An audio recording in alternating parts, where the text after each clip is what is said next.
Council meeting on the 25th of November at 6:30 p.m. and welcome all those in attendance. I wish to inform you the meeting is now being live streamed and recorded. The video will appear on the Council's website and YouTube channel. The public gallery will not be recorded unless accidentally, and only a participant in the meeting, namely a person asking questions at public question time, will be live streamed and recorded. If you wish to ask a question at public question time, your voice and image will be recorded and live streamed. If you do not consent to your voice and image being recorded and live streamed to the public, then you will need to leave the meeting. By staying at this meeting, you consent to your voice and image being live streamed and recorded. No other electronic, visual or audio recording device or instrument can be used to record the proceedings of this meeting without prior written permission from Council as per the City of Belmont Standing Orders Local Law. Before I begin, I'd like to acknowledge the Whadjuk Noongar people as the traditional owners of this land and pay my respects to elders past, present and emerging. I further acknowledge their cultural heritage, beliefs, connection and relationship with this land which continues today.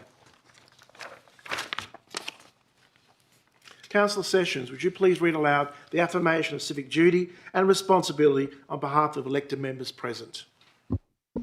Thanks, Mayor Rossi. I make this affirmation in good faith and declare that I will duly, faithfully, honestly and with integrity fulfil the duties of my office for all the people in the City of Belmont according to the best of my judgment and ability. I will observe the City's Code of Conduct and standing orders to ensure efficient, effective and orderly decision making within this forum. Thank you, Councillor Sessions. I've received no apologies from councillors, but there is an apology from an officer, Ms Cherry Murphy, Coordinator of Governance. There's no councillor recording as a leave of absence for this meeting. Will the Manager of Governance and Legal please advise of those declarations made to date, please? Financial interests? Thank you, Your Worship. We have received no declarations of financial interest for tonight's agenda. Disclosure of interest affecting impartiality? Thank you, Your Worship. Yes, we've received a disclosure of interest affecting impartiality from Councillor Sessions in relation to agenda item 12.2 on the basis that Councillor Sessions has met the CEO of Perth Racing at multiple events whilst representing the City. We've also received another declaration of interest affecting impartiality from Councillor Sessions in relation to agenda item 12.3, in that Councillor Sessions lives very close to the Great Eastern Highway corridor. We've received a declaration of impartiality interest from you, Your Worship, in relation to 12.4. Miss Hayes was a fellow member of the Belmont Historical Society for many years and known to you. And finally, in relation to agenda item 4.1, Councillor Sessions has also lodged a disclosure of interest affecting impartiality on the basis that Councillor Sessions knows the nominee and nominator, and Councillor Sessions has previously been on both advisory groups. Thank you, Worship. Thank you very much. We move to announcements. I have one announcement. Last month, I had the pleasure in sharing that our Rangers team had been named Ranger Team of the Year. It is great pride that I announce our planning team has been awarded Local Government Planning Team of the Year in Band 1 category by the Planning Institute of Australia. This award recognises outstanding achievements by planning teams within WA's largest local governments. It acknowledges the dedication, professionalism and collaborative approach the City of Belmont planning team brings to its work as they navigate a complex infill environment while supporting the city in meeting its targets. It also reflects how a small council can deliver significant state-level outcomes by embedding feasibility, design quality and pragmatism into the planning framework. Please join me in congratulating our planning team for their remarkable achievements and the positive impact they have on planning a better city of Belmont. I would now like to first give them a round of applause. I would now like to invite the representatives of the planning team to come forward to accept the award in recognition of their outstanding work. And I offer the CEO to come down and hand out the award.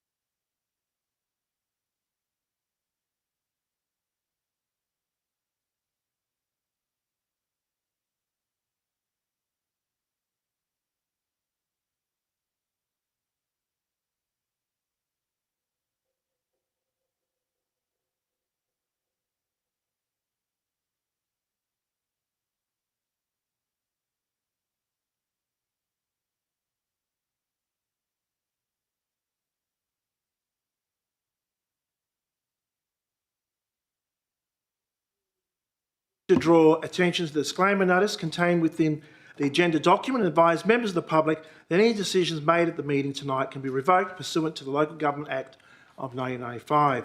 Therefore, members of the public should not rely on any decisions until formal notification in writing from the City has been received.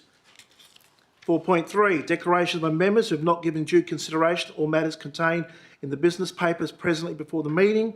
Are there any declarations being made? Councillor Harris? How so, please? Thank you, Mayor Rossi. I'm across the first 2,400 or so pages of this agenda, but the last 120, the annual report, were only provided last night. And while I have read the report, thank you, Councillor Sekula. While I have read the report, I cannot in good conscience say that 24 hours has given me time to give it due consideration. Would you like a moment, Councillor Sekula? So I will leave the room for that item. Thank you, Mayor Rossi.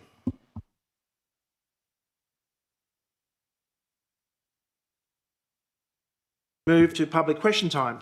Response to questions taken on notice. Response to questions taken on notice from the Ordinary Council meeting of the 28th of October, my apologies, are noted in the agenda from Ms Hollins on behalf of Belmont Residents and Ratepayer Action Group, Ms Hollins herself, Mr Cardoso on behalf of Belmont East Ward Connect, Ms G and Mr Roslin. It is 6:37, an open public question time, and draw attention of the public gallery to the rules of public question time as written in question time on the question time form. I remind members of the public of the standing orders local law requirements for members of the public to extend due courtesy and respect to both councillors and employees. Please do not use inappropriate, objectionable or untruthful expressions or expressions that reflect adversely on the character or actions of councillors or employees. If any expression is deemed inappropriate, you'll be directed to withdraw the expression and apologise. If you do not comply, we'll have to end your question. Lastly, I remind and caution everyone present at this meeting to refrain from making defamatory statements, especially as the proceedings are now live streamed. Under the City's Standing Orders, Local Law 2017, members of the public can ask up to 2 questions and you have a maximum of 2 minutes per question, for the question to be asked and answered. As presiding member tonight, I will allow up to 4 questions per person. Please note that sub-questions, being questions within questions, will be counted towards the total number of questions permitted. The question number and time limit is to allow fair and equal opportunity for everyone to ask their questions before the proceedings continue. I have 6 members of the public who have given prior notice to asking questions, these being Ms Ransom from Ascot, Ms L Hollins of Redcliffe, Ms Hollins on behalf of Bragg, Marta Condoso on behalf of Belmont East Ward Connect, and Christine Padua. Anybody else? Matt Russell and Janet G. Please state your name and suburb only. Please ask your question and note there are 2 minutes per question for the question to be asked and answered. Now, 5.2. First up is Miss Ransom. Miss Ransom, I've been asked by another person wishing to ask a question that they have something happening at home they need to get to. Do you mind if that person goes first? Thank you very much. Ms Hollins, please come forward. Your personal questions first. Good evening, Mayor and councillors. Firstly, I don't give consent to be on camera, and any perceived consent's under duress. Okay. Can I do the Bragg ones first? Yes, go ahead. Okay, thank you. At the October council meeting, there was a 57-minute shutdown so councillors could have a confidential matter discussed. Not something that I've seen in the past to shut a meeting halfway through, as it's normally done at item 14. When it was reconvened, councillors voted on positions for the committee, such as Welga. Missing from this item was our advisory groups, such as the Aboriginal Advisory and our Age Advisory groups. These groups are part of other local governments, such as Vic Park, Kalamunda and Bayswater.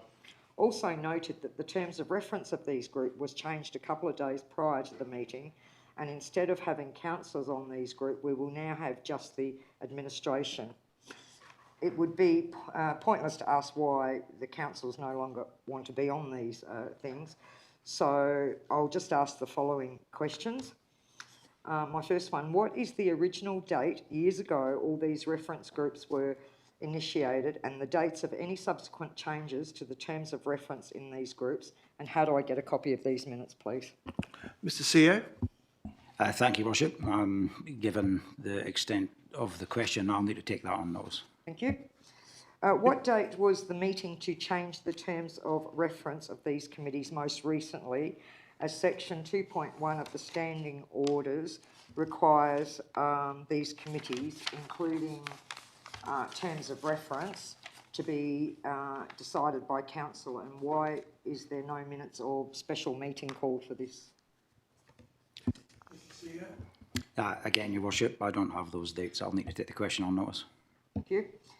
Please also provide the section of the Act amendments that now, which, because I got an email about, now we see these groups as administrative, and does it specifically state councillors are no longer allowed to be on these groups, as it seemed to me we're the only ones that have this interpretation, as the other local governments I've just named are still having councillors on these reference groups. Thank you, Worship. Again, I'll need to take that question on notice. Thank you. At the last council meeting, I asked questions about the seniors bus and they were deleted from the live stream. The administration claims they have the right to do this under section 5.23 of the Local Government Act. This section is for when a meeting can be closed, and it was not closed during public question time. So my question, what specific section of 5.23 actually allows council to chop things from the live stream when it occurs during public question time or any other time throughout the meeting, when it's not closed? Where does it say you have the right when the meeting's not closed? And also, where does it say that you can do this for the purposes of closing the meeting? And I will wait while somebody can point that section out to me. Mr. CEO, we'll see if we get a response. Thank you, Worship. I might defer to the Manager of Governance and Legal, and if she can answer that question. If not, then I'll take on those. Manager of Governance and Legal. Thank you, Worship. I do note too that there's some information that's already been provided to Ms Hollins in relation to this particular point around the general legal permissibility as reinforced by the Department of Local Government on this particular point. Whilst the Local Government Act is not exhaustive on this, there is nothing under a general legal principle, as was confirmed by communication with the Department of Local Government, that prevents the city from live streaming or publishing any part of its meeting, whether it's on the agenda or not, which contains confidential information. Thank you, Your Worship. So just to clarify, are Next you question. saying that there is no such section? Your next question, please. Thank you. Well, I asked a specific question about what number it was, so So now I'm believe saying, that answers just to it. clarify, is there no specific section? That's what I'm asking. Manager of Governance and Legal. Thank you, Worship. I refer to my previous answer. Whilst there is no specific provision in the Act that deals with matters that the Council does not have forewarned or forenotice of, there is no prohibition on the general legal principle that any party, council or otherwise, cannot act to protect and preserve its confidential information. And that was a position that's also been reinforced and supported by advice from the Department of Local Government. Thank you, Your Worship. Thank you so much. Your personal questions? Yeah, okay. So on that, for my personal questions then, did the City of Belmont, when asking the local government for a determination on the matter, did you state that there was no confidentiality clause in the thing, that there was a public meeting about it? Did you state all these facts so they could give you an accurate answer? Mr. CEO. Thank you, Worship. The short answer to that would be yes. Okay, because I'll be following it up with them. Okay. Next question, thank you. In respect, we sent a letter to the council regarding the chopping of the live stream, and we received a response from the director which stated, legally permissible and entirely responsible decision and appropriate in the circumstances, with both parties not waiving confidentiality. So my question probably might need to go to the director. The contract had no confidentiality clause, which means neither party agreed to the matter being confidential. So how does it work when there's no confidentiality agreement by either party, that both parties need to agree to waive the confidentiality? The Manager of Governance and Legal. Thank you, Your Worship. Firstly, matters pertaining to the bus and the agreement for the bus between the city and the Belmont Senior Citizens Club are commercial in confidence for each of those parties, and the matters for those parties to determine, firstly. Secondly, the absence of any note about confidentiality or a confidentiality clause in any agreement does not absolve any quality of confidentiality in a document or a communication if the parties continue to treat it as such. The city has certainly prevailed on the position that our legal privilege in the document is maintained. We are yet to be advised by the club that they have waived their legal privilege. The commercial in confidence nature of the agreement stands. Thank you, Your Worship. Well, just so that you're Next aware, question. the club said that they didn't know it was confidential in the first place because I was at the meeting, so... Next question, please. Thank you. Under section 6.21 of the standing orders, it's up to the mayor to decide whether or not a question is to be responded to, for instance, if it's inappropriate or if this has been asked previously. At the last council meeting, when I asked about the seniors, the mayor took the question and he referred it to the CEO. So my question, which I would like to be answered by the mayor, when it's your job to determine whether or not a question requires or is appropriate for response, why did you send the question to the CEO for a reply if it was inappropriate? And furthermore, you allowed a second question after the CEO said it was confidential, and you did not ask me to withdraw or call for say that the question was inappropriate. So, As mayor, I'm able to seek advice, which I did, and that's what I did on the night.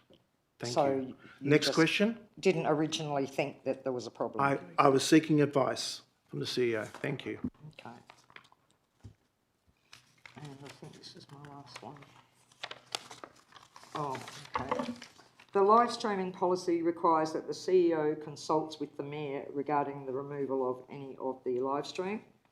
So my question also for the mayor, did you consult with the CEO regarding the removal of the live stream, and given as a member of the seniors and the public meeting was well advertised, one would assume you knew about it, why did you agree to the removal of the live stream? And furthermore, will you be following policy and moving a motion before council to either agree or disagree with the removal? CEO will talk on that because I think you've misunderstood.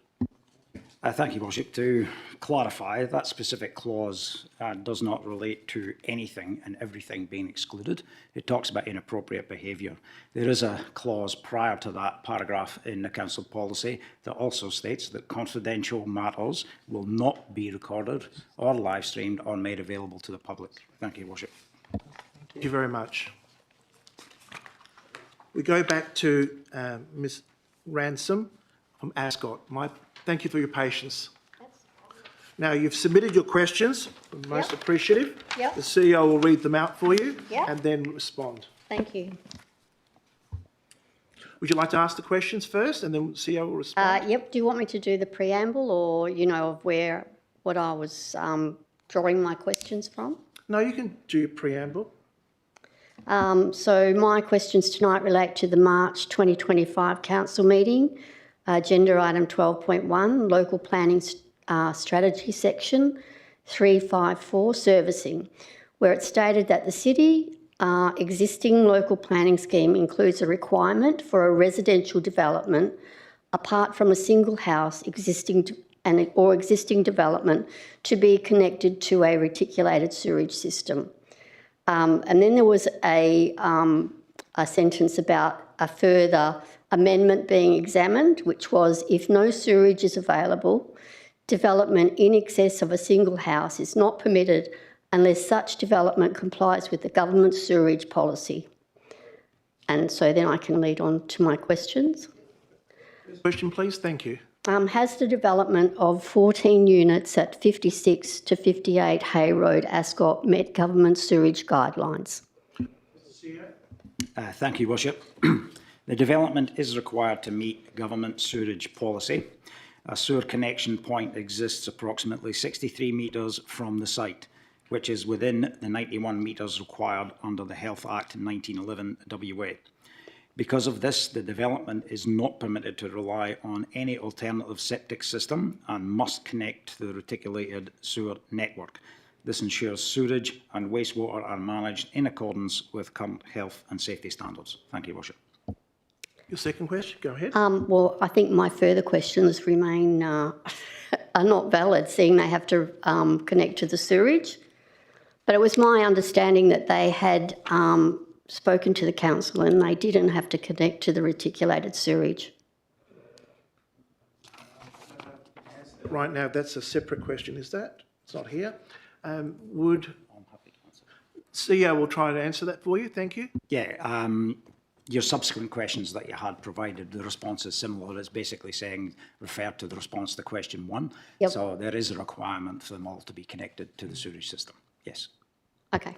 It's just the developer told us that he didn't have to connect to the reticulated sewerage. So that was what my questions were about. So thank you very much for your answer. Thank you very much. We move to Martin Cardoso. His personal questions first.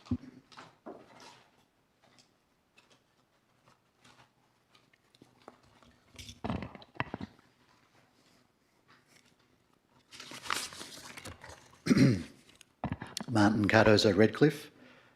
Good evening, Your Worship, councillors, city officers and members of the public. My questions this evening relate to the obligations under the Freedom of Information Act 1992, the State Records Act 2000 and the City's Information Statement 2025-26, which classifies agenda briefing forums, ordinary council meetings and special council meetings as public meetings. I'm not referring to the Local Government Act or the GRDA. All my questions are approximately 30 seconds each. I ask them, as always, for a better Belmont. Question 1. Your Worship, the information statement has for many years listed agenda briefing forums as public meetings. Can the City confirm that changing that classification, including removing ABFs from the list, cannot be done by administration and must be approved by Council at a public meeting? Mr. Seer? Thank you, Worship. Look, I may need to take that on notice, but it's my understanding that the Council has no intention other at the moment to ensure that agenda briefing forums remain open to the public. Thank you. Next question. Go ahead. Question 2. The City's written response of 28 October confirmed that agenda briefing forums are continuously audio recorded from start to finish, even when confidential items are listed but not discussed. Can the City confirm tonight that this continuous recording includes the entire public portion of every agenda briefing forum? Mr. Seer? I would suggest yes, but I might defer to the Director or the Manager of Governance and Legal. Director of Corporate Governance? Yes. Thank you. Question 3. The City has now confirmed in writing, following my taken on notice question in October, that agenda briefing forums are recorded continuously from start to finish, even when confidential items appear on the agenda. Confidential items are commonly listed at ABFs without being entered into, and as reflected in the published matrices, no questions are asked, no confidential discussion occurs, and the public is not asked to leave.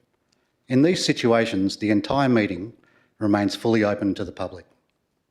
Given that, the audio recording runs continuously, no confidential discussion occurs, and the public remain present from start to finish, what justification remains for the City to refuse access to the audio recording of a meeting that contains no confidential discussion, or at least the public portion, under the Freedom of Information Act?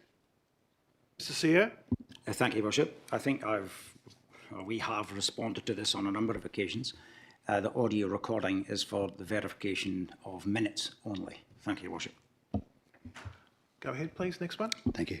Question 4. The City acknowledges that ABFs are continuously recorded, yet the published matrix omits community submissions, councillor questions, officer responses and follow-ups.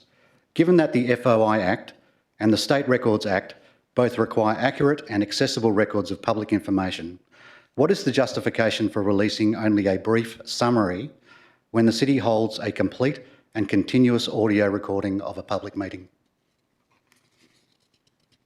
Manager of Governance and Legal would like to answer that.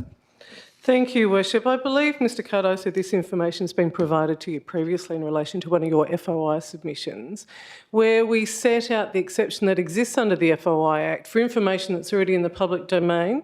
And so that doesn't even fall into the realm of information that is then released but qualified as exempt. It actually sits effectively outside of the requirement to release under FOI, because it's information that is already in the public domain in a public setting such as this. That information has been made clear to you previously, I'm very certain of that. Perhaps you might like to revise that and get back to us if you have any further questions on that particular matter. Thank you, Worship. Thank you. Your questions on behalf of Thank you. Eastwood Connect. Go ahead. Okay, these questions also relate solely to the obligations under the Freedom of Information Act, the State Records Act and the City's own information statement, which classifies agenda briefing forums, ordinary council meetings and special council meetings as public meetings. Again, I'm not referring to the local government or the GRDA. All questions are approximately 30 seconds each, and they are for a better Belmont. Question 1.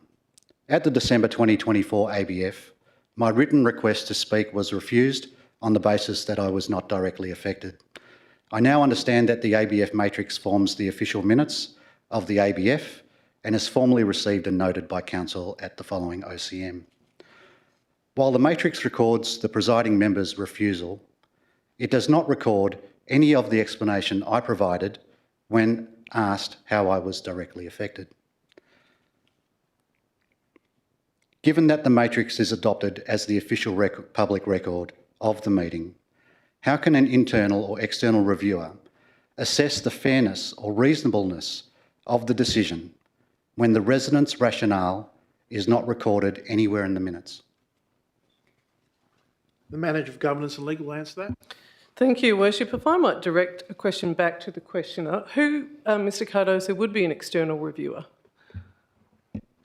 It can be any. It could be for the Office of Information Commissioner. It could be the newly appointed inspector. It could be under the Freedom of Information Act. It could be a number of different parties. Thank you. Through you, Your Worship. So if that's the case, if they are an informed state government agency reviewer who are working in this space, who are well across the obligations and rights and entitlements under each of their respective acts, whether it be the FOI Act or the acts that condition the operation of the Office of Information Commissioner, I think they would be well across information which is already in the public domain and has the quality of public information and therefore sits outside the realms of the FOI Act.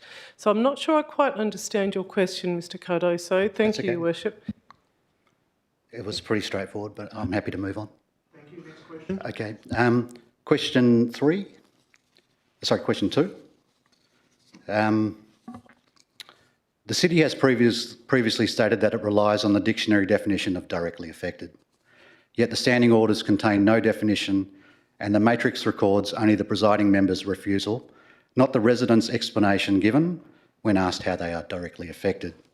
If the resident's reasoning is not recorded anywhere in the minutes adopted by Council, how can the City claim that the matrix is a complete and accurate public record for the purposes of the State Records Act and the FOI Act?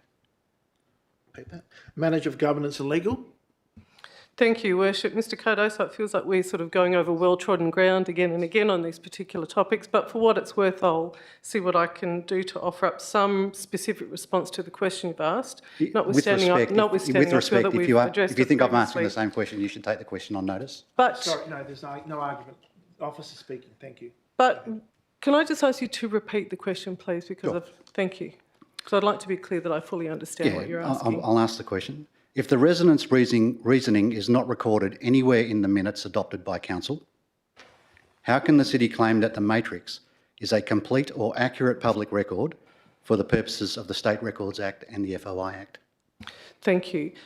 Again, I refer to my previous responses given in that it's information that's already in the public realm. This is not closed information. It's not recorded. How can it be in the public realm? I'm sorry. No, we don't debate. That's okay. Sorry. No, let the officer continue. Sure. Thank you, Your Worship. So it's information that's already in the public realm, and by the operation of the FOI Act, it does not need to be specifically recorded. There is no obligation on the City to collect verbatim anything that any officer, councillor or public submitter or deputy provides at an ABF. The ABF matrices are a summary, a high-level summary of the information that was exchanged on the evening. Thank you. Thank you very much. Thank you. Sure. Question 3. The annual electors meeting on the 3rd of February 2025 had no confidential items and the meeting was recorded in full for minute taking. However, the published minutes include only the motion headings and omit the electors' submissions, explanations and the rationale that form the basis for each motion. Given that these contributions were made in good faith at a public meeting and nothing requires redaction, what reason is there for the City to withhold the full audio and therefore the complete public record of the annual electors meeting? Mr. CEO. Thank you, Worship. I think the response is similar to what the Manager of Governance and Legal has just provided. the recording is there for the verification of the minutes, and the legislation allows us to provide a summary of those minutes, and that's exactly what we do when we provide the minutes of this meeting and the electors' meeting. Thank you, Worship. Okay, Thank you. last question. Yep. Your Worship, I'm not referring to the Local Government Act. The City's own information statement adopted under the Freedom of Information Act classifies agenda briefing forums as public meetings alongside ordinary and special council meetings. Throughout this year, the City has also confirmed that ABFs are continuously audio recorded, supported only by a matrix that omits key public contributions, adopted as minutes at the following OCM, and subject to statutory obligations for accurate and accessible records under the FOI Act and State Records Act. Given that the information statement places ABFs in the same category as other public meetings, does the City acknowledge that ABF records must meet the same standards of accuracy, completeness and accessibility as OCMs and special council meetings? Manager of Governance and Legal. Thank you, Your Worship. Notwithstanding, Mr Cardoso, that you would like to make a distinction between the local and perhaps absolve the effects of the Local Government Act and the obligations on us and any local authority under the Local Government Act in relation to the taking and keeping of minutes for those legislatively required meetings, particularly being OCMs and special council meetings and certain committee meetings. Those obligations that certainly Parliament, State Parliament, would not have intended that the FOI Act acted in such a way to supersede the requirements under the Local Government Act. The Local Government Act is very clear about our obligations in relation to the information that we gather and that we are statutorily required to gather in the form of minutes at these meetings. Notwithstanding that those things that sit outside the Local Government Act, such as ABFs and other meetings that may have a public flavour but are not statutorily required, sit outside those obligations. They're two distinct statutory regimes that, whilst they both deal in information, they operate separately. There is some nuance, I would accept that, and I can understand perhaps the point of conflation and confusion that you might be experiencing there, but please understand that they are quite distinct statutory requirements, and certainly State Parliament in no way intended that the FOI Act was to override the obligations on a local authority under the Local Government Act. Thank you, Your Worship. Thank you very much for That's that great. thorough response. Thank thank you you, very Mr. much. Mayor. Thank Martin. you. We move to Christine Padua.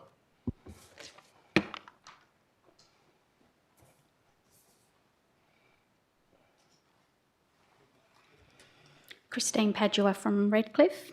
Good evening, Mr Mayor, councillors and members of the public. Mr Mayor, residents in the Lyle Street area have been closely following the proposed left-in, left-out trial at Lyle and Stanton because it was introduced as a key measure to reduce dangerous turning movements, slow traffic and restore the effectiveness of Stanton Road's traffic calming. Many of us are aware that part of the broader project has been delayed due to a Western Power lighting upgrade at the Morrison and Stanton roundabout. However, the left-in, left-out is a temporary, low-cost intervention that does not depend on those works, and it could be implemented quickly, even over the quieter Christmas period when installation may be easier. Can the City please advise whether the left-in, left-out trial can proceed independently of the Western Power delay? And if so, when residents can expect it to begin? And if it can proceed independently, is the City willing to prioritise the trial given the ongoing safety concerns raised by residents? I'll see if there's an update from the Director of Infrastructure Services. There's quite a bit there. He may need to take off some of it on notice, but over to the Director of Infrastructure Services. Yeah, through you, Mayor Rossi, I don't need to take any of it on notice. Just to give advice on where we're at with the design. So the design itself of all of the works has reached the 85% completion stage, so we're liaising with Main Roads WA on LCUR's funding, also in discussions with regards staging of the works. What Ms Padua has referred to is in relation to the lighting upgrade required for the roundabout at Stanton and Morrison. And just when we did the modelling exercise, I mean, we modelled a number of scenarios, and one of them was the left in, left out on its own, and it was not the kind of preferred scenario because it, yes, it's great for Lyall Street, but would push traffic in other directions. And the best outcome was when we had the left in, left out and all of the other treatments, including the roundabout. So with regards, could we physically do the left in, left out before the other works? Yes, but our concern would be the potential impact on traffic, and I think the preferred solution would be to do them all together. So on that point, in relation to potentially doing other parts of the treatment, we could do, for example, the intersection plateaus at Lyell and Mooring and the junctions at Stanton, potentially do those initially, but certainly from the modelling, and my preference would be that the left in, left out is done at the same time as the roundabout. And based on current timings of what we're doing with lighting, just on lighting, we do have a direct Western Power application in. We also have applied on the option B process, which is one where local governments can design and deliver the lighting themselves under Western Power approval, and we're actually meeting our lighting consultant on Friday with regards pursuing that.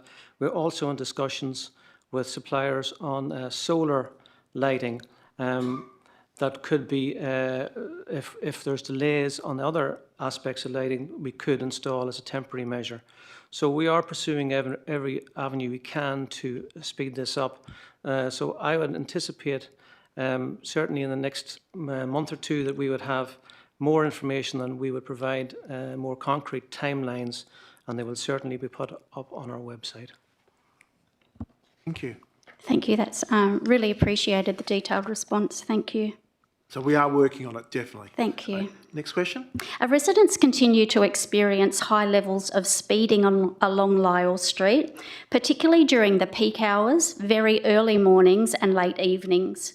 The speeding is especially noticeable between the existing slow points and at the intersections between them, where previous traffic counts have recorded vehicles travelling well above the 50-kilometre limit. This has raised ongoing concerns regarding safety, noise, and the risk to pedestrians. While past traffic data already indicated elevated speeds, the situation appears to have escalated in recent months. Accurate and current information is essential to determine whether future action, including additional traffic calming measures, may now be required. Could the City please advise whether another car counter or speed monitoring device is currently being used or is planned to be deployed to track speeding vehicles on Lyell Street? I'll go over to the Director of Infrastructure Services. Yeah, thank you, Mayor Rossi, and through you again. Yeah, we can certainly carry out another audit on speeds and traffic volume on Lyell Street. We haven't done recently, but we can do. Any follow-up question? One more question. Go ahead. Residents of Lyell Street are increasingly concerned about the continuing dangers at the intersection with Victoria Street, particularly following yet another recent T-bone accident. This intersection has long been a source of worry for local families, with frequent near misses occurring at all times of the day as drivers fail to give way or approach the intersection at excessive speed. These incidents not only place motorists at risk, but create ongoing anxiety for residents whose homes are directly impacted by the unsafe behaviour occurring outside their front doors. Our family regularly sits at the front of our property and witnesses drivers narrowly avoiding collisions, and these observations highlight the urgent need for improved safety measures. We would like to extend an open invitation to the City of Belmont representatives present this evening to join us to see the issue at this intersection firsthand. With this in mind, does the City plan to implement any measures to further prevent accidents at this intersection? Director of Infrastructure Services, I believe it's Victoria and Lyell Street. Yeah, thank you, Mayor Rossi, and through you again. There are a number of intersections that were identified under the Redcliffe area traffic study. I believe this was one of them, and we're working on it, but I will take that one on notice just to confirm exactly what we're doing on that one. Thank you very much. Thank you. We need to extend question time. Need a mover, Councillor Sessions, seconded Councillor Harris. Please use the buttons on your screen. Voting's closed. Carried unanimously. Thank you, everyone. We'll now move to Mr. Russell.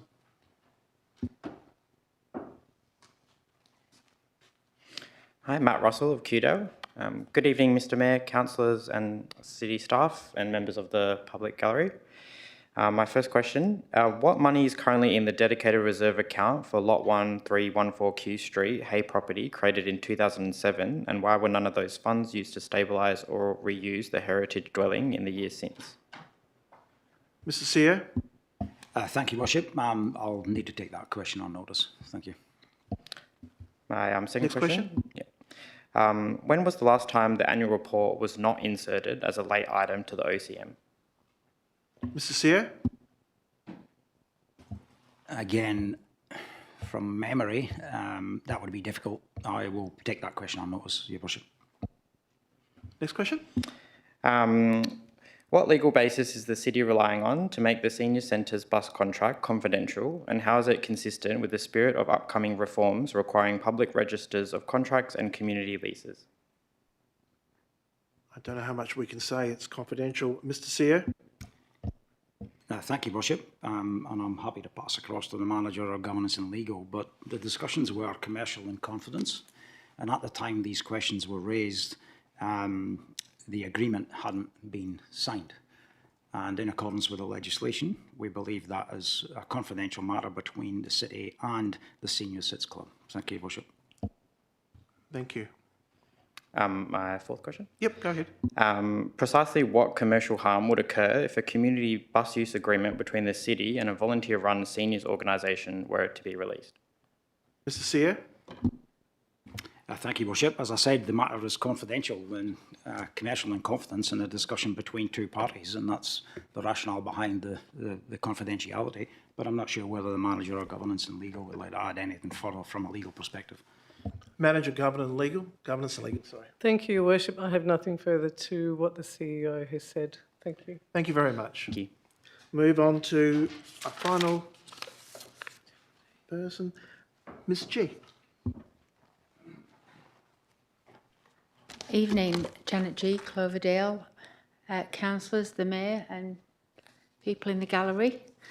I've got two questions and an additional one because of what I've got in the minutes here, but I would like to say a little preamble. Even as a councillor, sometimes the minutes were incorrect and I didn't like voting on them, but you're here and you're supposed to be voting on minutes that you feel are true recollection. So I need your question, please. well, that's a preamble because I've got the minutes here for the gallery, and if yours isn't the same as mine, then the question that everybody keeps talking about that was voted as confidential and removed from the live stream, there is no mention of it in these minutes here. So you've got question 1 of Miss Hollins and question 4, but no reference to the fact that 2 and 3 were asked, even if it just states that there was 2 questions that weren't able to be answered. It doesn't say anything in these minutes here about that. I believe there's an updated version, so I'll just get clarification from the Manager of Governance and Legal. Thank you, Your Worship. Yes, there is an updated version of the minutes that has been uploaded to the website, and that will also be made available to the public. Okay, well, it would have been nice if it had been here tonight for the people in the gallery. And also, while First we're on... question.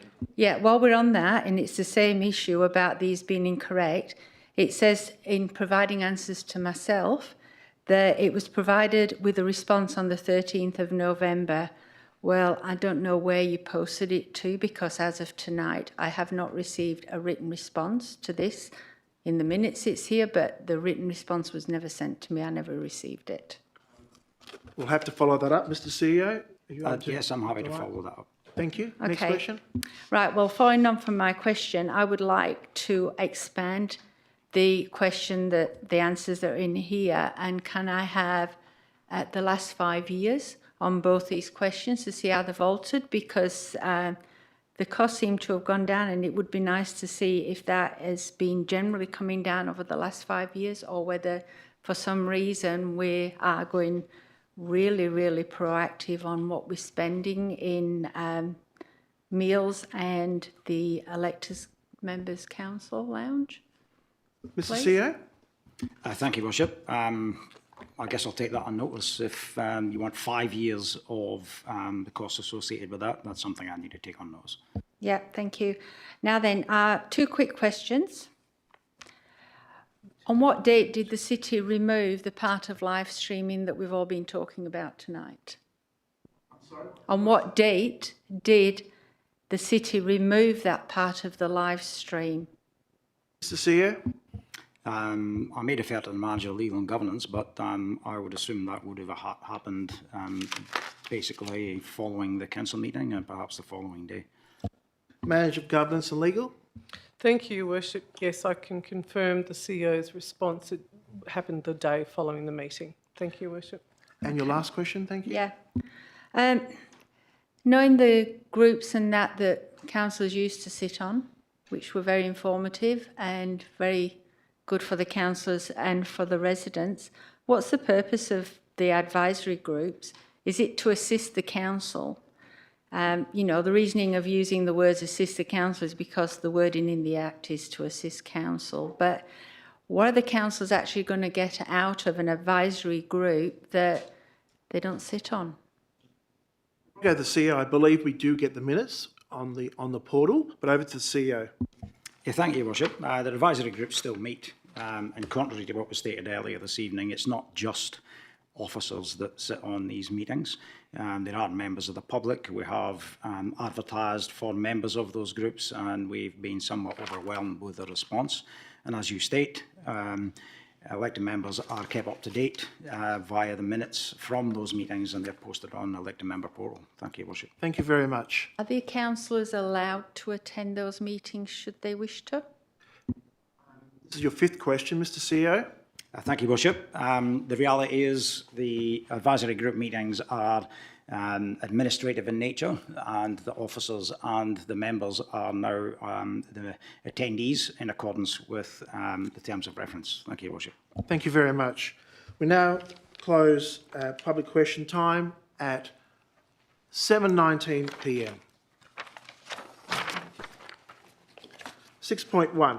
Matrix of the Agenda Briefing Forum held on the 18th of November 2025. Are there any questions on the matrix? No. I need a mover and a seconder. Moved by Councillor Harris, seconded by Councillor Sessions. Voting is now open on the screen. Please use the buttons in your microphone. Screen. Voting is now closed. Carried unanimously. Thank you. We move to 6.2, Ordinary Council Meeting held on the 28th of October 2025. Any questions on the minutes? Councillor Harris, go ahead. Thank you, Mayor Rossi. There was mention just before of advice from the Department of Local Government regarding the ability to remove confidential material. Has Council been provided that advice? Mr. CEO? I believe so. I defer to the Director of Corporate and Governance. You'll also recall that there was a media item on this and a statement from the department in that media release as well, but I'll hand on to the Director. Director of Corporate and Governance. Thank you, Mr. Mayor. Yes, a copy of an email was sent to elected members, and I think we did copy in the department's advice to all elected members. Thank you. So just to be clear, yeah, thank you, Mayor Rossi. So the advice from the department is the quote that was in the Perth Now story. Is that, just to be clear? I'll get a response for you, Mr. CEO. Thank you, Worship. Yeah, I did provide correspondence to one of the residents who asked questions, and I confirmed the Department of Local Government, Industry Regulation and Safety confirmed, amongst other things, as follows. Local governments are not permitted to live stream or publish parts of the meetings that are closed to the public. This includes confidential matters such as contracts and commercial negotiations. It is not a legislative requirement. The recordings remain completely unaltered, provided any edits are made for legitimate purposes, such as removing confidential or legally restricted information. Thank you, Your Worship. Thank you. You have a further question? Yes, thank you, Mr. Mayor. Our live streaming policy says that any changes to the live stream are to be confirmed at the following OCM. Why is that not on this month's agenda? Mr. Seer? Thank you, Your Worship. My understanding of CP 62 is that clause relates to the similar question that was raised by Ms Hollins this evening. The policy also states that confidential matters in accordance with section 523 of the Local Government Act will not be live streamed or made available to the public. And that is also in the policy, Your Worship. Thank you. Another question? Go ahead. Yes, one more on the public minutes. I do have one on the confidential minutes. So just to clarify from that one, it is the city's position that 523 of the Act permits these questions to be removed from the minutes, or is the basis more the general legal principle of protecting confidential information? CEO first, and then I'll go Thank to you, the Your Worship. Manager of Governance and Legal. I'll certainly defer to the manager, but both are relevant. And as I stated, the advice from the department stated, amongst other things, this includes confidential matters such as contracts and commercial negotiations. And as we've heard, the discussions were around an agreement that was commercial in confidence. But I'll happily... Manager of Governance and Legal, over to you. Thank you, Your Worship. I have very little to add to that which the CEO has said, but yes, there is certainly... It's worth remembering that we operate under the Act, but we also operate under larger common law principles that apply that are not those things which have not been enshrined by virtue of a decision of Parliament, and that does not make those legal requirements any less valid. In this particular instance, we've certainly had confirmation from the Department of Local Government that there is that general principle that applies in relation to the responsible handling of matters which are confidential or legally restricted. And then in this instance, which was rather pleasing, because the Department of Local Government doesn't often come out and say such things, usually sends us off to get our own advice on this, but it came out quite unequivocally and said that there's no prohibition on the city removing from the minutes, and that the minutes don't have to remain unaltered in the interest of, for a legitimate purpose, seeking to protect and preserve confidential and legally restricted information. And it's on that basis that the city made that decision in relation to the minutes from the previous meeting. Thank you. Does that answer all your questions?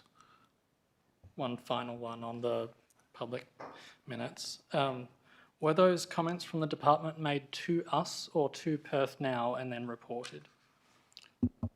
Mr. CEO? The initial advice was reported through the media, but from memory, I believe the director spoke and contacted the department on this very issue, and they confirmed, but I'm happy to pass on to the director. Director of Corporate and Governance. Thank you, Mr. Mayor. The department confirmed those comments to the city. Thank you very much. Until we have exhausted questions on the public minutes, I'm happy to leave it there, but I do have a couple on the confidential minutes. You can't ask questions on confidential, I don't think. You have to be careful. Part of approving the minutes would be approving the confidential minutes, and I think I have a concern about the confidential minutes. I'll need to seek advice. We'll need to go behind closed doors. I'm happy for anyone else to ask their questions on the public minutes first. No need to come back to this. Any other further questions? No, we'll need to go behind closed doors. Sorry? I need a mover and seconder to go behind closed doors. Moved by Councillor Davis, seconded by Councillor Harris. Please use the buttons on your screen.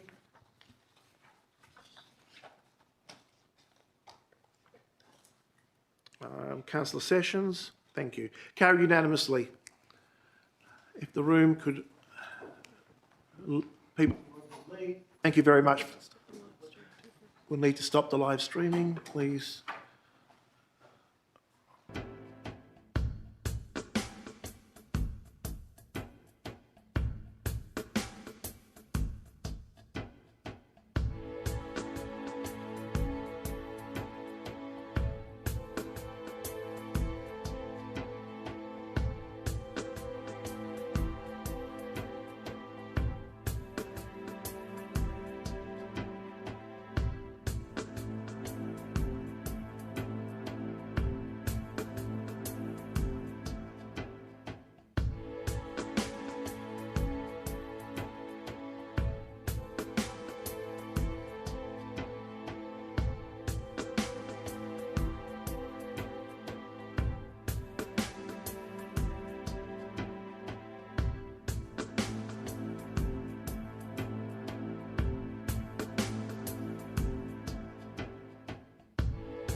we're on. Thank you. Now, did we have it? Yeah. May I have a mover and second to confirm the minutes as true and accurate record of the ordinary council meeting held the 28th of October 2025. I need a mover. What could you move? I need to get...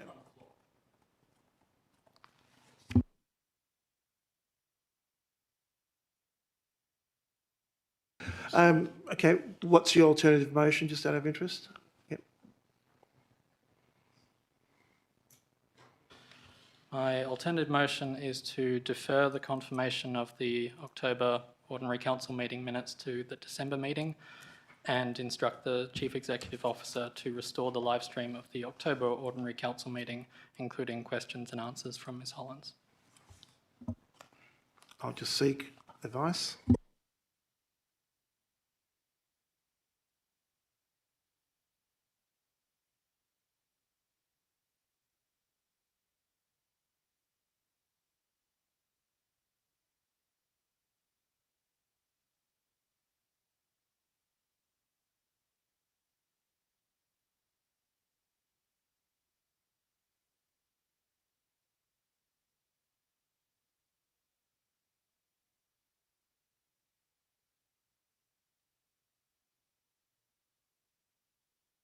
We need to respond with some legal advice.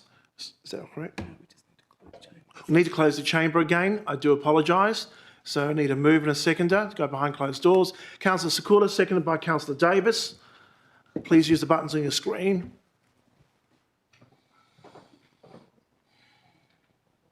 One more. Carry unanimously. Need to pause the recording.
We go back to 6.2, ordinary council meeting held the 28th of October. I need a mover and seconder.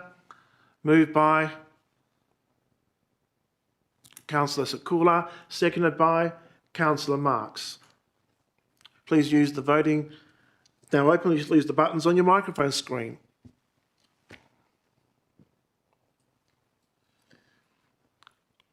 Carried 8 votes to 1. Thank you.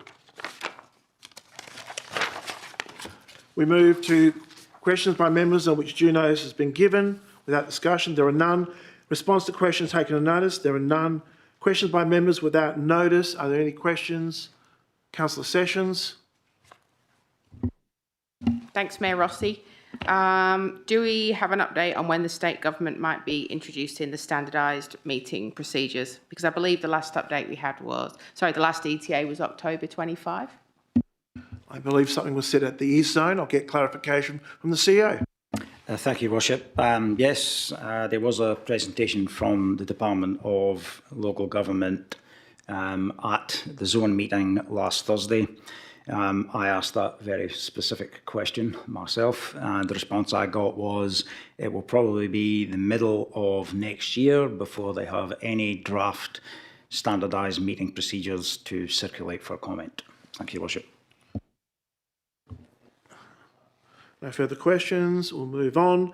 Is there any new business of urgent nature? There's none.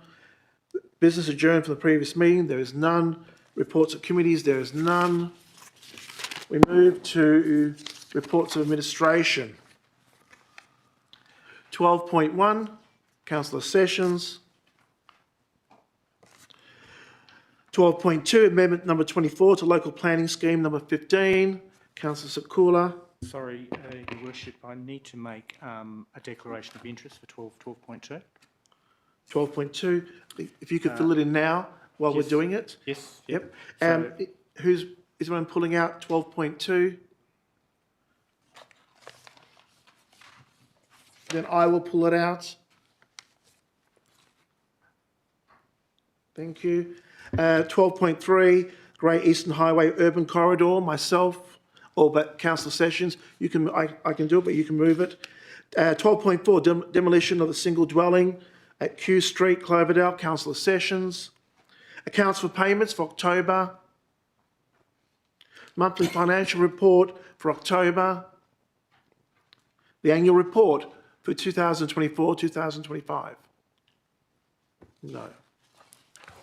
So, with the exceptions of 12.1, 12.2, 12.3 and 12.4. I need a mover and seconder. I would like the ability to vote on most of these, but I cannot vote on the annual report, as I've declared that I haven't given it due consideration. Can we Let's get split that out? clarification of what you can do. Manager of Governance and Legal. Need someone to withdraw the annual report. Councillor Sessions, thank you. There you go. Now, with the exception of 12.1, 12.2, 12.3, 12.4 and 12.7, have a mover and seconder. Councillor Sakula, seconded by Councillor Harris. If you could use the buttons on your screen.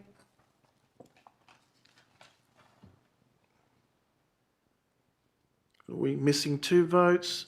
1 vote. Can we go back and see? Councillor Ryan, a little bit harder.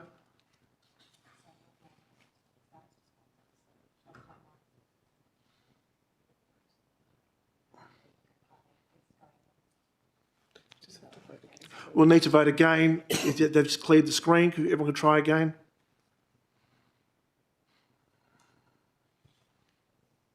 There's 2 votes missing. Councillor Marx, I think was one of you. Councillor Davis. Carried unanimously. We got there. Thank you. Thank you, everybody. Let's move to 12.1. Oh, sorry. My apologies. For those people present in the gallery and who've waited so patiently, Please note that those items that have not been withdrawn have now been adopted by Council. You're welcome to, of course, stay and observe the remainder of tonight's proceedings, or you may wish to leave when convenient. As outlined previously, please do not rely on any Council decision until formal notification has been received in writing. Thank you.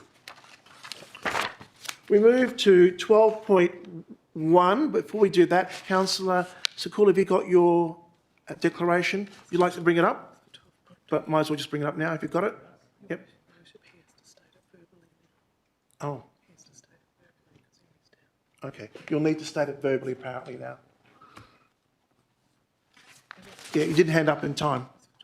That's a 12.2. My apologies. All right, let's move to 12.1. I need a mover and a seconder. Moved by Councillor Sessions. Seconded by Councillor Davis. Thank you. Councillor Sessions. Thanks, Mayor Rossi. I just didn't want this item going through en bloc, as it's worth noting the work that's gone into this by our planning team.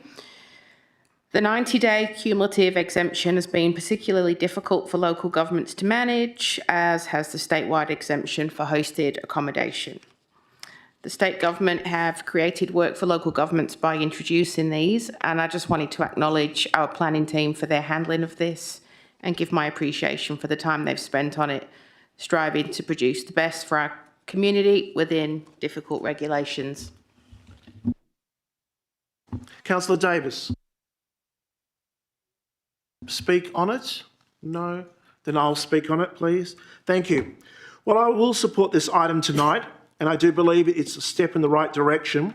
I want to acknowledge the state government stepping up and taking action in this space. But I also need to be honest about the concerns that remain for me. The introduction of statewide exemption for hosted short-term rental accommodation and a 90-night cumulative exemption for unhosted properties in the metropolitan area raises serious questions for all local governments, including ours. This isn't just an administrative challenge for our officers, although it certainly adds to their workload. The deeper issue is what it means for housing stability in the Belmont community. Earlier this year, this council put in place measures to help guide short-term rentals into more suitable locations. I'm hopeful those decisions will support better outcomes, but we cannot ignore the broader picture. We're in a dire need for stable, long-term housing stock, and these exemptions risk unintentionally pushing more properties into short-term accommodation. This results in more parking pressure and potentially more noise, and that directly affects the livability of our streets and impacts our residents. A home that can be used unhosted for 3 months and then perhaps switch to a 6-month lease and back again does not provide the certainty that a couple or a family deserves. It creates instability and fragments neighbourhoods. And this is the point I want to make clearly tonight. We cannot afford to keep losing permanent homes to short-term stays at a time when so many residents are struggling to find long-term secure housing. Yes, visitors are welcome to Belmont, but not at the cost of families. This is why we have a host of hotels on Grace Eastern Highway. So yes, I will vote for this tonight, as the state government has heard our concerns. But I place on record my deep concern that the current framework may not support stable housing outcomes into the future. I sincerely hope the state government and us will carefully monitor and review tonight's decision in the coming years, and that together we can strike a better balance, welcoming residents and protecting the housing security of our residents. Because right now, in this market, with high housing demand, every home matters. Thank you. Back to the mover. I think you covered it all, Mr. Mayor. Thank you.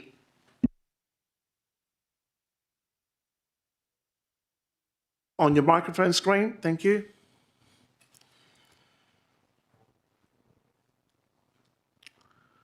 Missing one. Councillor Ryan, thank you. Carried unanimously. Thank you very much. We now move to 12.2. Do you wish me to move this, Mr Mayor? Yes, please, that would help. Yes, thank you. Thank you very much. I'll move as printed. You need a seconder? Yes, of course. I need a second. I'm just writing down your name or scratching out my name. Need a seconder. Councillor Ryan, thank you. Thank you, Mr Mayor. Councillor Marks, go ahead. Thank you. I've got a couple of questions really to start with, and I received an email from the Row Group. Sorry, before we do that, I forgot. Because we've already moved on, you need to make a declaration out loud. My apologies. Go ahead, sir. Thank you very much, Your Worship. I'd like to make a declaration of interest of impartiality for item 12.2. And the nature of my interest is that I'm known to the CEO, the chairperson and a director of the Perth Racing Board. I have met these individuals on numerous occasions during the past 8 years, and my preference is to stay for the item. Thank you very much. And I'll Thank you, just Your get Worship. the Manager of Governance and Legal to explain why we've done this a little bit differently, why you had to read it out loud. Thank you. Thank you, Your Worship. We've just taken Councillor Sakula's declaration of interest because that wasn't included in the initial statement of declarations at the beginning of the meeting. So any elected member can make a declaration of interest prior to discussion on any matter during the course of the meeting. Thank you. I thought that was important because we don't normally do it this way. Thank you, Councillor Sakula. Now move back to Councillor Marks. Over to you, sir. Good. Thank you very much once again, Mr Mayor. Just to point out here, the couple of questions I have quickly, but the last Friday I received an email, I think most of us did, from the Row Group, pointing out a couple of the things which has upset them, and both of them are, or the ones that I think are need to be looked at, are the ones in the R1, R10 section, which I think is either D or E, hard to tell these days. But the question I'd like to ask you is, in the section D and E, or the R1, R10 section, there is a number of things which go under a restricted use. What is exactly a restricted use? What is different between that and a normal use? Why is it put down as a restricted use? First question. Director of Development and Communities. Thank you, Mr. Mayor. The report attempts to explain the mechanics of a restricted use. There are numerous land uses and permissibilities under the zoning table in the local planning scheme. Rather than going through and going through the whole exhaustive list of land uses, the restrictive use provision specifies the uses that can be allowed in that lot. So basically, restricting uses on that particular lot to a list of particular uses. Right. So these are the ones that can be accepted. Okay. Question. Now, the other question, the showroom use within this section, R1, R10, the officer suggested that it was better on the highway. They thought they were happy with the showroom uses that they had at the moment, which were on the highway, and have restricted it or have taken or removed that particular list from R1, R10. Is that the only reason they've used, or is there some other reason that I'm unawares of?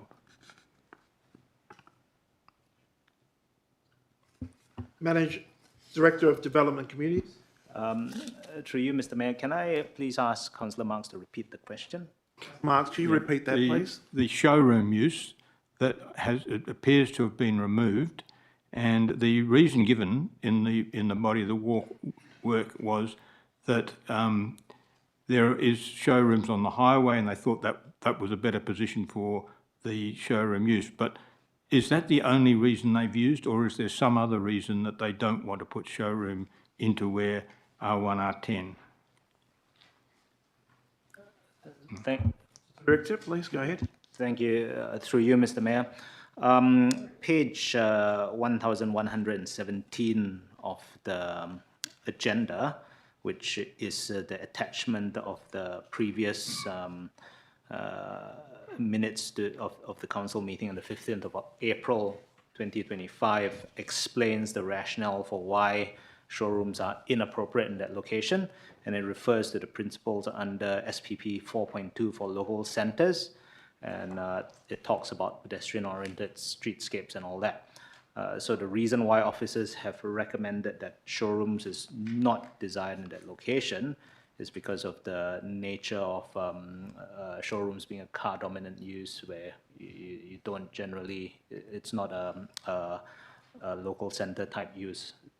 That's why it should be on other locations, not in this centre. Councillor Marks, any further questions? Or you wish to speak? Just wanted to clarify those couple of points. Sure. There were so many pages, it was difficult to pick it all up. There are two restricted uses in R1, R10, which are for a veterinary centre and a veterinary consulting room. Now, it appears from the email I received that the vet hospital use was removed, but we have these veterinary centre and veterinary consulting room uses left. Does this not cover a vet hospital? What's the difference between these? Somehow or other there's some restriction here that I'm not seeing. Director of Development and Communities. Thank you, Mr. Mayor. From memory, the acting coordinator explained it at the agenda briefing forum, and if my memory serves me correct, the definition of a veterinary hospital includes having animals stay overnight, which can conflict with some of the other land uses that can be contemplated in the zone. If a further explanation is needed, I'm happy to take a minute to look up the definition and that's an interesting answer. Councillor Marks, do you need looking up something for you? No, that's all right. Okay, No, go ahead. That's what I wanted to hear, what the difference was, because Perth Racing through Rose have more or less said that we would prefer, they wanted a hospital there.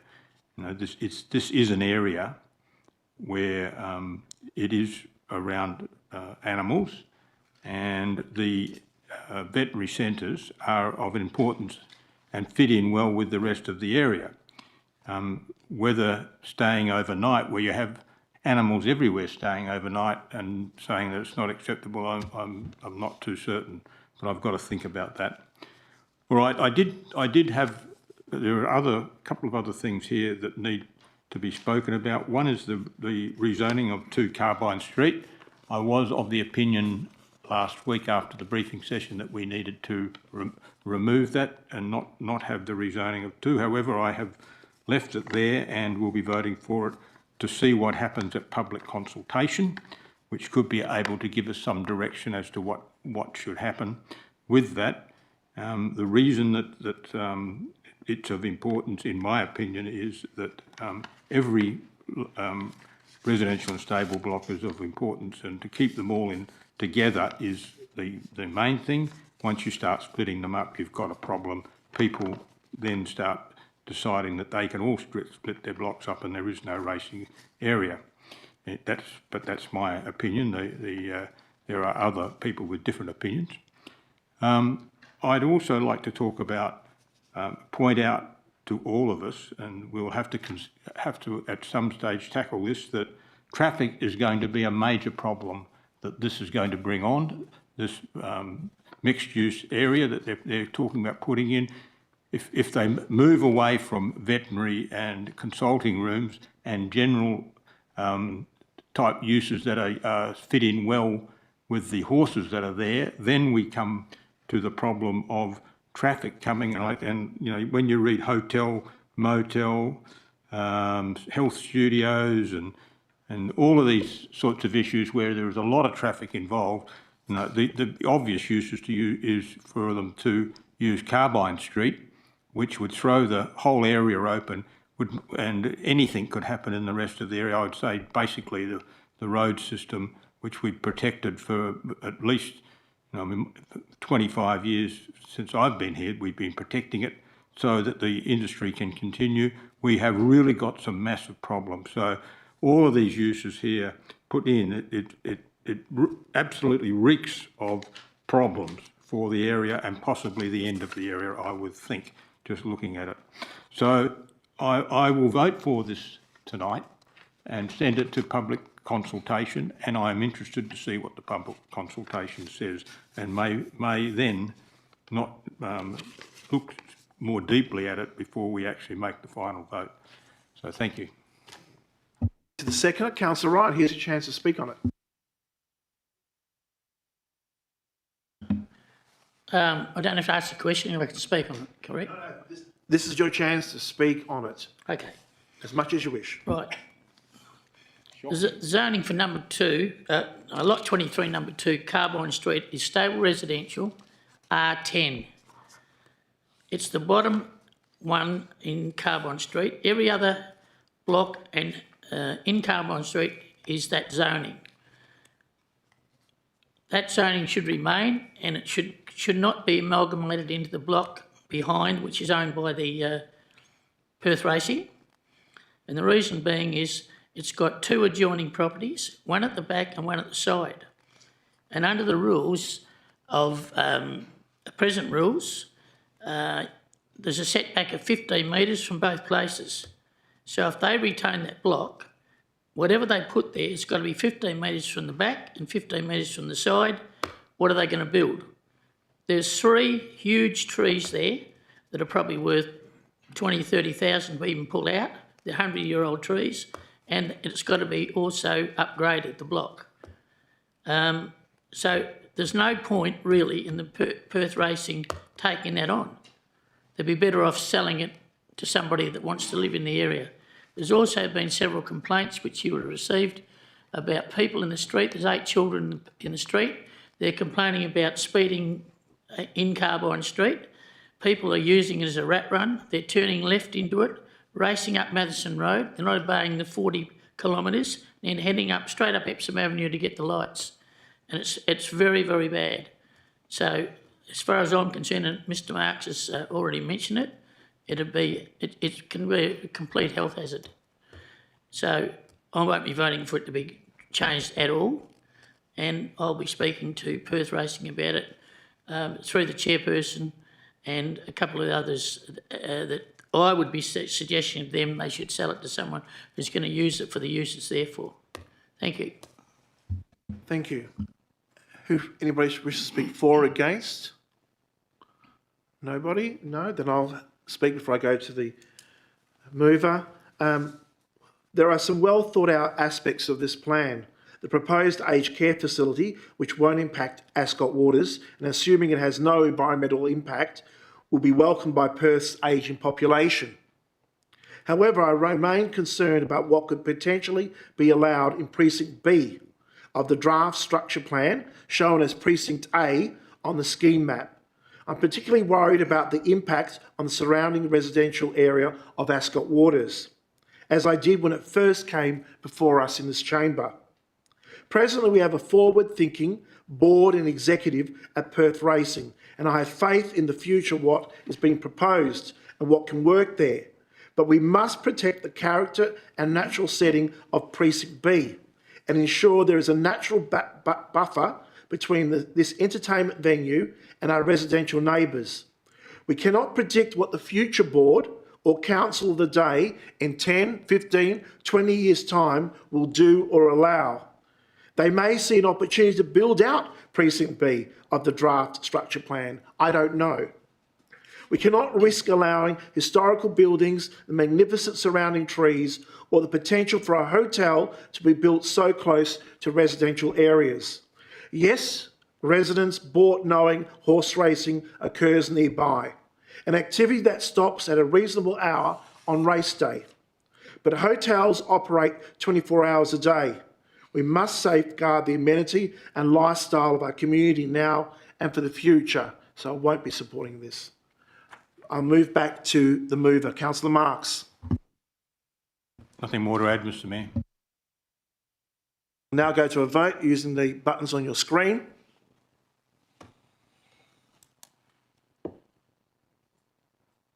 Councillor Ryan, Councillor Sessions. Carried 8 votes to 1. Thank you. We now move to 12.3, Local Planning Policy Number 20, Great Eastern Highway Urban Corridor.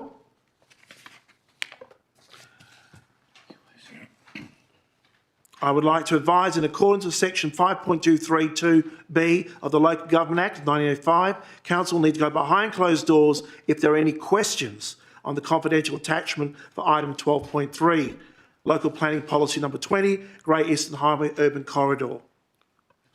If there are any questions, no? Then we'll move straight to a mover and seconder. Councillor Sessions, happy to move it or second it? You happy to? Then I will move it, and then you can. Would you like to second it? Thank you.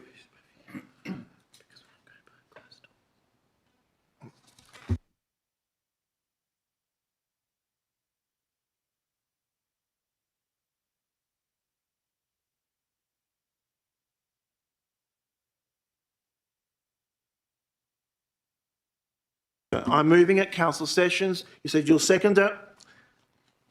My apologies, looking at the wrong page. Now, I will speak to it first. As first of all, on the screen, hopefully will be the addition of C.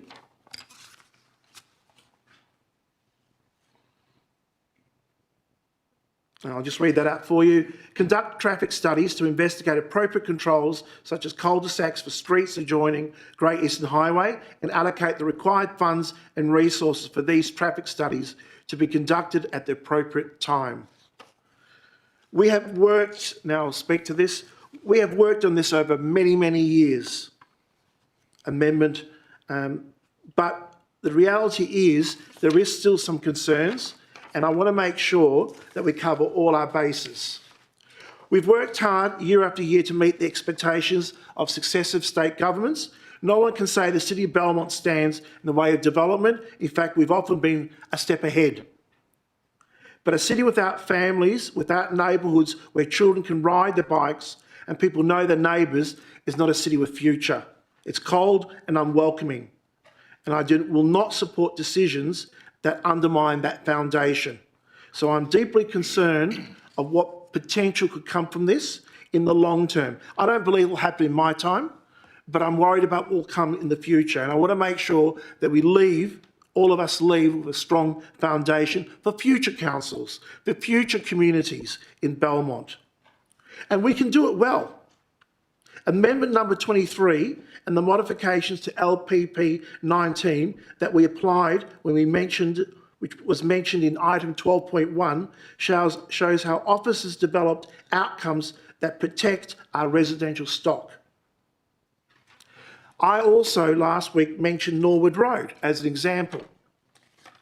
Yes, Kooyong Road carries the load, as it should, but Norwood Road was cul-de-saced. So the development there on Grayson Highway you'd use the cul-de-sac, then go left onto Great Eastern Highway. I think that was much better outcome. So we need to look carefully, and it can work, because you look at Norwood Road, Surrey Road, Blackstone Road, they are safe residential areas. Yes, there are some speeding cars, of course, but they are residential streets that are protected. So I want to make sure that whatever we do, we look to see what is the impact on our residential areas that back onto, especially Rivervale and Redcliffe. So my alternative motion goes some way to ensure residential streets are protected in the future by investigating appropriate controls. I now hand over to the seconder, Councillor Sessions. Thanks, Mayor Rossi. I support your alternative motion and think it's an important addition. Residents ask for these studies quite frequently. This local planning policy in front of us cannot prevent high-rise development next to existing houses, but it can help ensure that building in the future is coordinated and measured. I also very much look forward to our new local planning scheme, which will follow this policy and can allow us to review, refine and control densities to keep them appropriate for this location. Thank you. Anybody else wishes to speak for or against? Councillor Davis. Thank you, Mr. Mayor. I'll speak for your motion. I think it's a great idea to have adjoining cul-de-sacs in the Great Eastern Highway. When you mentioned it last week, I thought it was an excellent idea, especially in that area because you have the open space and the Swan River. So it'll make pedestrian access much easier from residential areas to open public space. And yeah, I hope the traffic studies support it, and it would be an asset to the city to have this type of streetscape. Thank you. Councillor Marx. Good, thank you, Mr. Mayor. Look, I too support this. In Redcliffe already we have a few cul-de-sac roads, especially attached to the horse racing industry. They have been a great boon. They have stopped the absolute charging of traffic from McDonald's in Lyle Street. It took us 5 years to put a cul-de-sac in there, and a very long, slow process, but has been an absolute miraculous advantage to the area over the last, 15 years, I would say, 15 to 20 years, and one of the great things that we did in the area. There are other roads there that need to be done. When you put them in further down in Redcliffe, they've been done where they had problems with access to Brearley Avenue at the time and to the airport. They have cul-de-sac, I'd say about 3 roads, and those 3 roads are a great boon to that area. Only just now have we considered reopening one of them, being Central Avenue, but the rest of them have been a great boon to that area. So a series of these where you've got the type of development on the highway that can produce a lot of traffic, if you can produce these cul-de-sacs in there to stop the traffic deliberately going down through and turning through the community and causing havoc in the community, this can be nothing but a good move, and well thought out to you for bringing this up.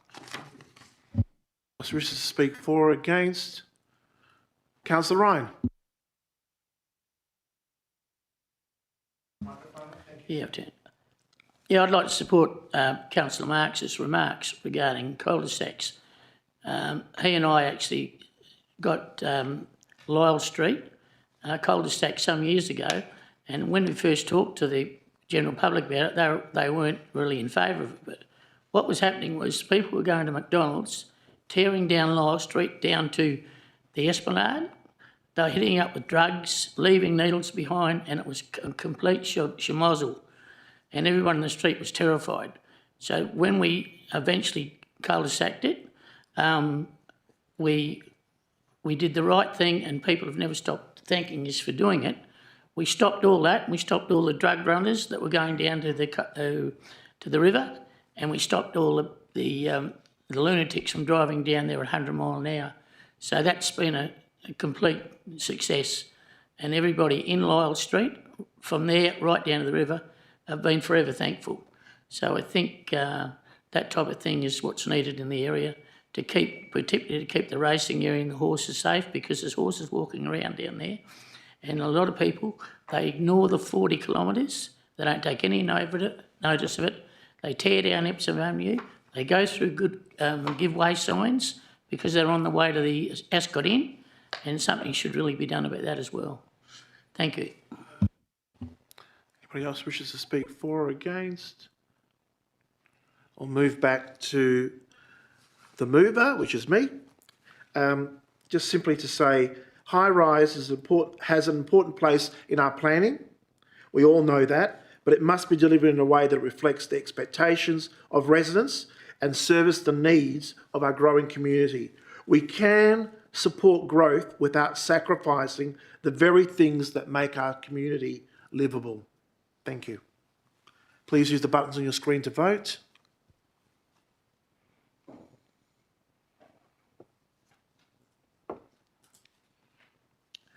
Thank you. Carried 8 votes to 1. Now move to 12.4. Demolition of a single dwelling, lot 502, Q Street, Cloverdale. Councillor Sessions. I need a seconder. Councillor Kulczycki. Over to you, Councillor Sessions. Thanks, Mayor Rossi. It's on the screen, that's good. So my reasons for adding this to the officer's recommendation: the property is identified in the city's local heritage list as Stella Hayes House, reflecting its cultural and historical significance. We open our own annual report this year, mentioning the importance of local history.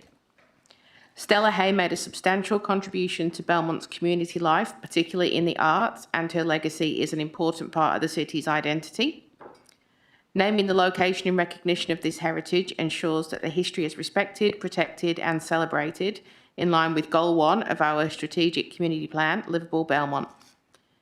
Community consultation will provide residents with the opportunity to engage in shaping how this heritage is commemorated, fostering a sense of shared ownership and pride. And aligning the name process with Landgate's policies and standards ensures compliance and transparency, whilst reinforcing the city's commitment to best practice in heritage recognition. And this action acknowledges the pioneering role of the Hay family in Belmont's development and ensures future generations understand and value their contribution. Thank you. Can we just, we'll just stop for adjournment because we need to make sure that these, have you seen the words on the screen? Are they reflect what you, or has yours been updated? We're just trying to clarify. Right, we'll just call an adjournment.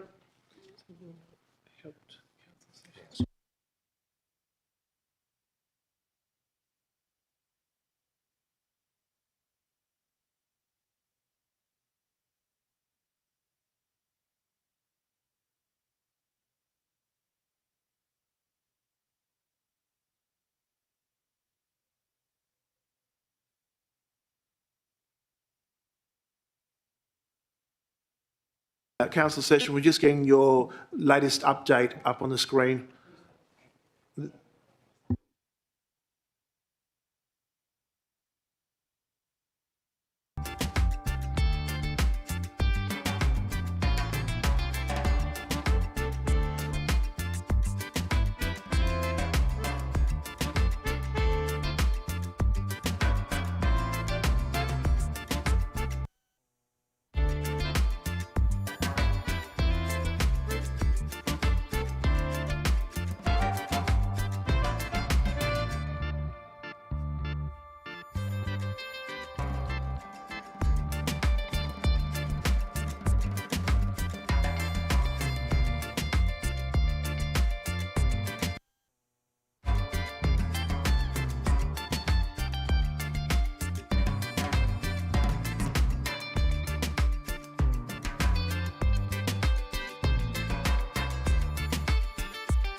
Wording before we progress. The memo should be on your desk, councillors, in front of you.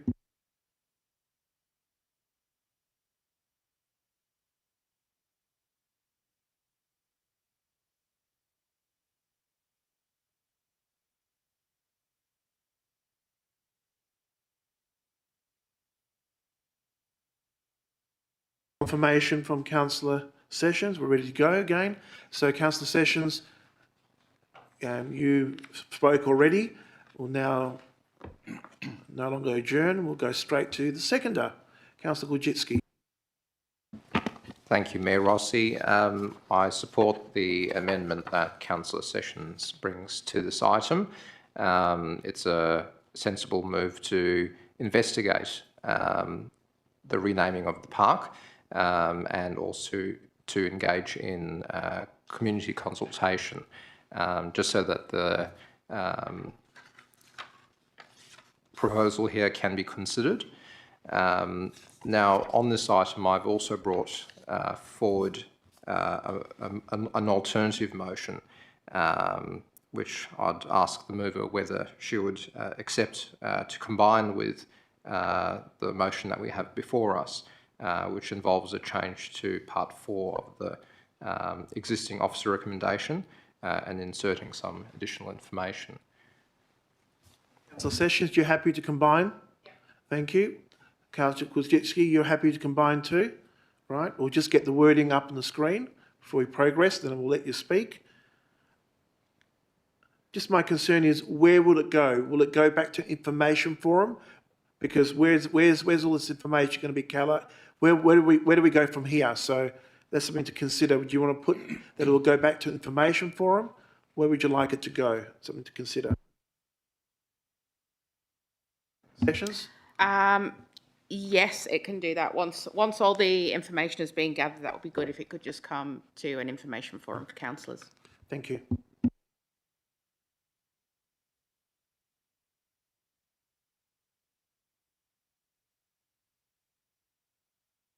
We're now combining them both, so we'll just adjourn for a few minutes.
Would Councillor Sessions and Councillor Wojcicki please look at the wording to see it captures both of yours ideas?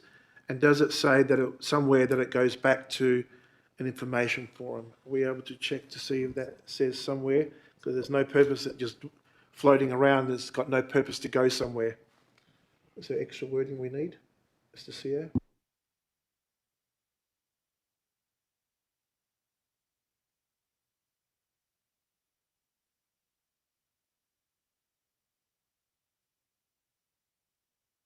Are you both happy? Yes, if they could just be a 5C in regards to the information forum. Mr. CEO, I think I was speaking to Mr. CEO and he says that it would automatically go there, but if you want to formally put that in, That's more than happy. Just get clarification. Do we need to have a C to say definitely or go back to information forum? Mr. CEO? Thank you, Worship. My interpretation of it would be that as of 5B, it says to provide a report for council to consider. Certainly what we would do with that, plus the potential iconic public art, would probably bring this to an information forum before we brought it to council anyway. And I think that would be the appropriate course of action, but I don't think you need to say bring it to an IF, because ultimately, given the extent of this, and obviously this will require substantial funding at some point in the budget when we talk about an iconic public art piece, which will then need to form part of the capital programme as well. So I would imagine that we would bring this back to an information forum prior to it coming back to council for consideration. Thank you, Worship. Thank you very much. And we'll move to the seconder before I let you continue speaking. Are you happy with the wording? I am, Mr. Mayor. Thank you. Thank you. I'd like to continue with your speech. Okay, thank you, Mr. Mayor. So would you like me to read out the insertion at point 4 or move on to the reasons? Okay, excellent. So the reasons for this addition to part 4, clarification rather, is as follows. So the silhouette and unique facade of the dwelling has been a long-serving recognisable feature when entering Cloverdale and the city of Belmont, contributing to the area's sense of place and local identity, which will be lost through demolition of the structure. The house holds acknowledged cultural significance as a Category 2 heritage place, representing mid-century residential development in Cloverdale and reflecting the life and long-term presence of Miss Stella Hay, a well-known figure associated with arts and community involvement. While demolition is supported by technical evidence, its historical meaning warrants a respectful and enduring interpretive outcome. The Heritage Consultant's assessment confirms that demolition is acceptable only where meaningful mitigation measures are implemented, including archival recording and interpretive acknowledgement. An iconic artwork created from salvaged elements of the house will ensure that the memory of the place is retained on site and in a visually compelling manner. Whilst from a historical perspective, complete demolition is regretful, it is one that is pragmatic. The structure is now in a severely deteriorated and unsafe condition, with confirmed termite damage, water ingress, ground subsidence, roof failure and non-compliant framing. And this renders the physical restoration financially prohibitive, impractical and inconsistent with efficient sound asset management principles.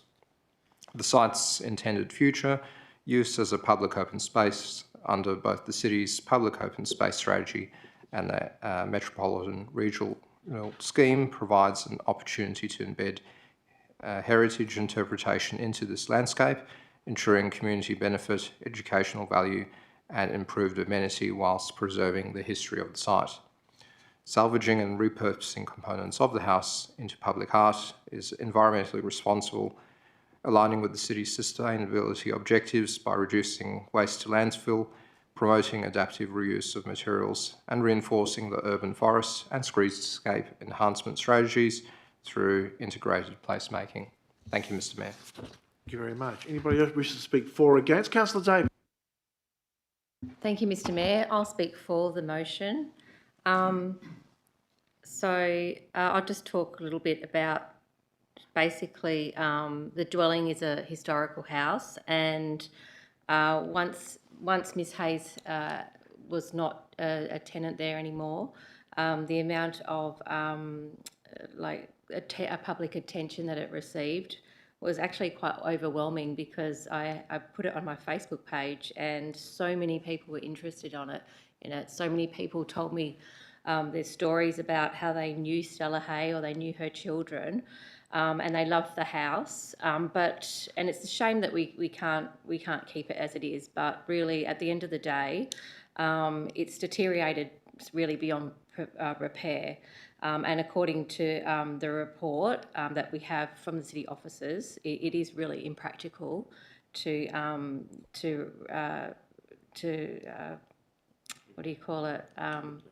to restore it. Yeah, sorry about that. Yeah.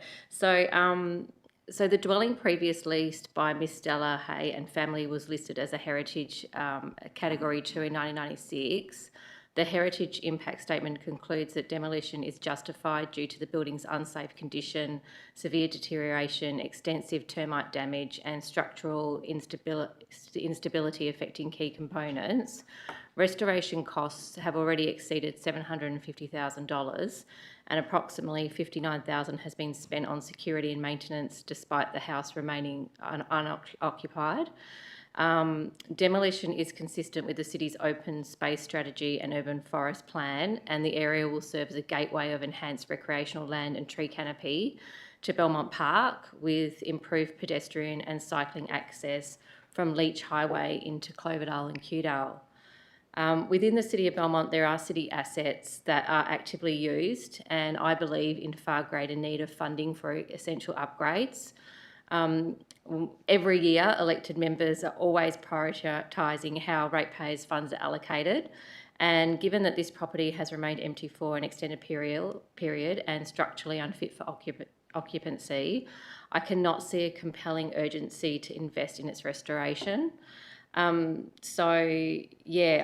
suppose there's no viable tenant and use of the property, which could also come as an added cost to ratepayers as well.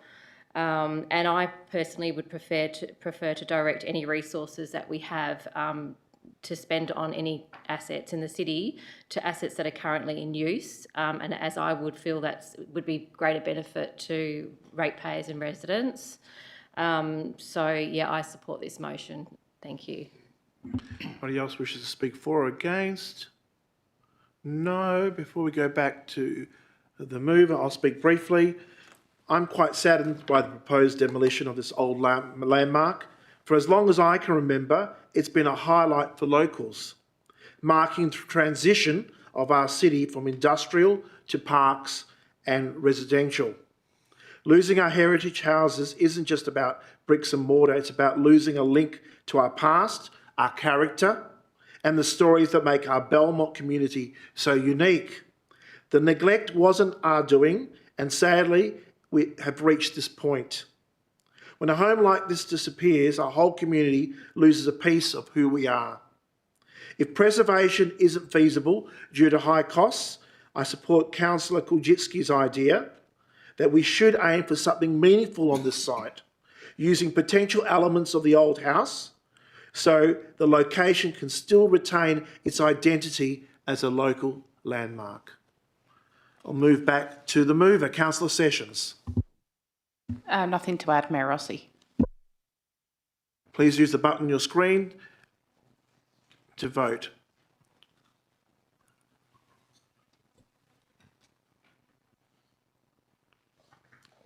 Carried unanimously. Thank you, everybody.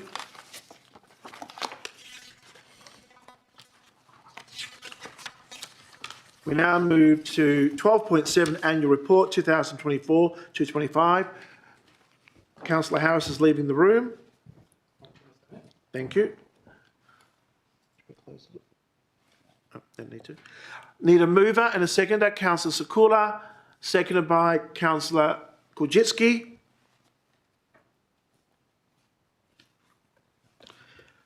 Move to Councillor Sakula. Would you like to speak on it? No? Procedural, yep.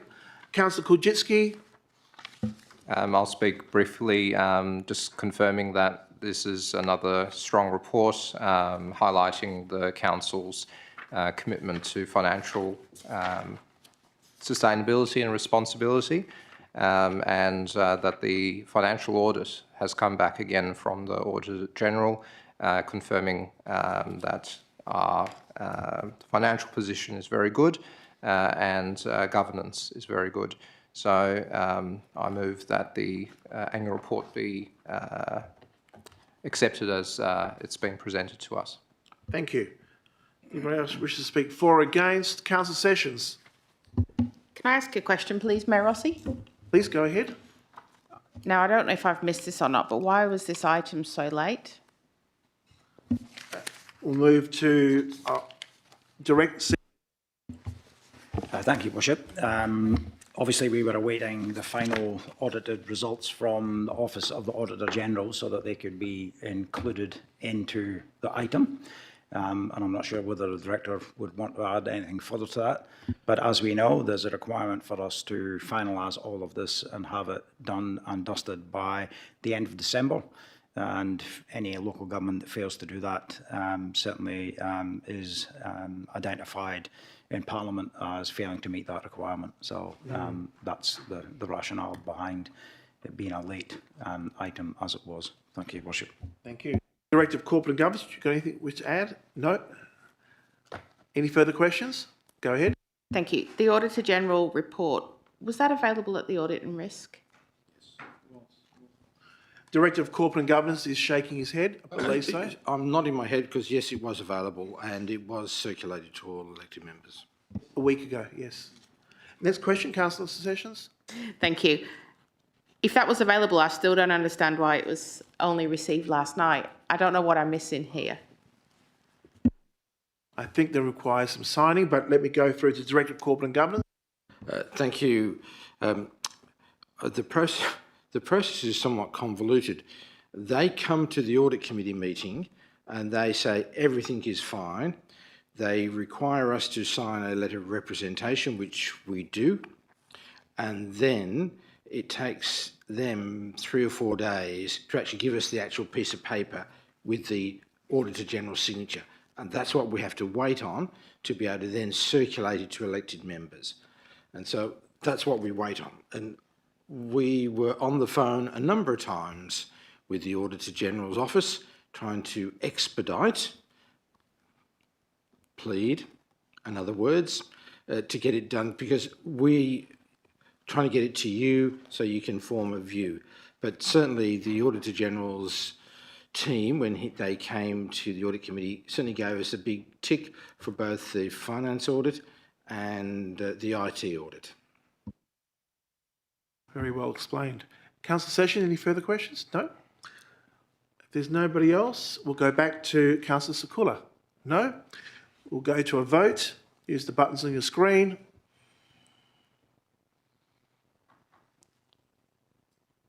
We're missing Councillor Ryan. Missing one more. We go back to the list of councillors. Councillor Sakula, yourself. Try not to break it. Carried 8 votes to 0, but acknowledging Councillor Harris is out of the room. Thank you very much. If we can call back Councillor Harris. Here he is. Terrific.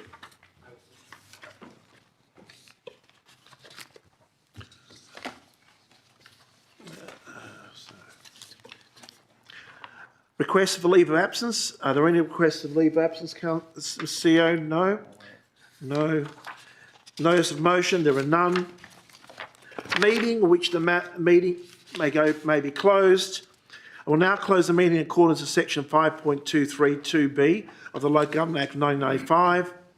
May I have a move and a seconder? Moved by Councillor Harris, seconded by Councillor Sessions. Please use the buttons on your screen. Carry unanimously. Would the IT officer please pause the live stream? Would those in the public gallery please depart as Matt has done?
14.1, NAIDOC Awards 2025 nominations. That council accepts the officer recommendation in relation to this item.